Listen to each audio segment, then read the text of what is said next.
Hi అండి, నమస్కారం. మీరు ఎలా ఉన్నారండి? నేను చాలా బాగున్నాను. This is Archana. Welcome to my channel Archana foods and creativity. మనం చూడబోయేది ఎగ్ బజ్జీ అండి. ఎలా పర్ఫెక్ట్గా చేసుకోవాలో చూపెట్టబోతున్నాను. చూడండి ఎలా ఎంత బాగున్నాయో, లోపల మెత్తగా పైన క్రిస్పీగా, చాలా ఆయిల్ ఎక్కువ పట్టకుండా ఎలా చేయాలో ఈ వీడియోలో చూసేద్దాం. ఇప్పుడు వాటి కోసం కావాల్సిన పదార్థాలు ఏంటో చూసేద్దాం. అల్లం వెల్లుల్లి పేస్ట్, ధనియాల పౌడర్, పసుపు, కారం, ఓమ, జీలకర్ర, ఉప్పు, 1 కప్పు శనగపిండి. ఇవన్నీ రెడీ చేసి పక్కన పెట్టుకోవాలి. ఇప్పుడు 4 ఎగ్స్ ఉడకబెట్టుకున్నానండి. చిన్న పీసెస్ కట్ చేసుకున్నాను చూపించిన విధంగా. చాలా పెద్దగా ఉంటే బాగుండేయండి. ఇలా చిన్న వేసుకుంటే టేస్టీగా ఉంటాయి. పిల్లలు కూడా 1 లేదా 2 తింటారు. ఒక గిన్నెలో మంచిగా జల్లించుకున్న శనగపిండి తీసుకున్నానండి. 1 కప్పు, ఉప్పు 1 స్పూన్ తీసుకున్నాను, జీలకర్ర, ఓమ 1/2 స్పూన్ ఓమ వేసుకోవాలి, కారం స్పూన్ కారం తీసుకున్నాను, పసుపు 1/2 స్పూన్, ధనియాల పౌడర్ 1/2 స్పూన్, అల్లం వెల్లుల్లి పేస్ట్ కొద్దిగా, చిటికడంతా సోడా, వంట సోడా వేసుకుంటే వేసుకోండి, లేదంటే లేదండి. ఇప్పుడు ఇవన్నీ పిండిలో కలపాలండి.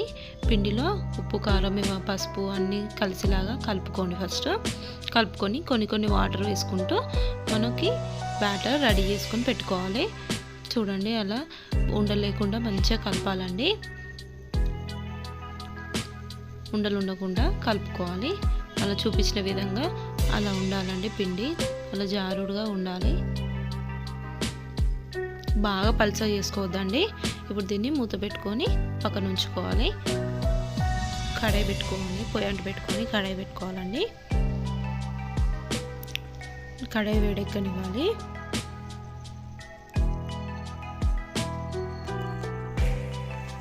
కడాయి వేడెక్కాక మనకు డీప్ ఫ్రైకి సరిపడా ఆయిల్ వేసుకోవాలండి.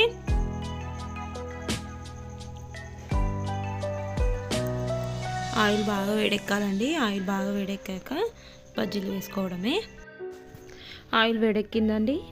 ఇప్పుడు మనం పిండిలో ఎగ్ని ముంచుకొని వేసుకోవడమే. అలా వేసుకోవాలండి. కొంచెం జాగ్రత్తగా ఉండాలి. బాయిల్ ఎగ్ కదా, నూనెలో పడితే చిల్లుతుందండి. ఎక్కడైతే పిండి లేకుండా ఉంటుందో ఎగ్ అప్పుడు చిల్లుతుంది. అలా చూపించిన విధంగా వేసుకోవాలండి. ఎన్ని వీలైతే అన్ని వేసుకోండి. ఆయిల్లో మంచి గోల్డెన్ బ్రౌన్ కలర్ వచ్చినాక తీసేసుకోవడమే అండి. 2 వైపులా కాలనిచ్చి గోల్డెన్ బ్రౌన్ కలర్ రావాలి.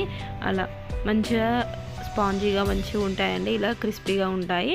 ఖచ్చితంగా ఇలా ట్రై చేయండి. నేను ఇంకోసారి మళ్ళీ నూనె వేడెక్కనివ్వాలి. నూనె వేడెక్కాక మళ్ళీ వేసుకోవాలండి. నూనె వేడెక్కకుండా వేసుకోకూడదు. వేసుకుంటున్నాను. ఇప్పుడు వేసుకున్నాను. అంతేనండి. నాకు అట్లా 3 to 4 టైమ్స్ వేసుకున్నాను. అలా కాల్చుకున్నాను. కంప్లీట్ అయిపోయాయండి. వేడిగా ఇప్పుడు వర్షాలు పడుతున్నాయి కదా, ఇలా ట్రై చేయండి. చాలా బాగుంటాయి. లోపల మెత్తగా, పైన క్రిస్పీగా, చాలా టేస్టీగా ఉంటాయండి. ఇలా ట్రై చేసి నా కమెంట్ సెక్షన్లో కమెంట్ చేయండి. అంతేనండి. వేడి ఎగ్ బజ్జీ రెడీ అయిపోయింది. చూడండి.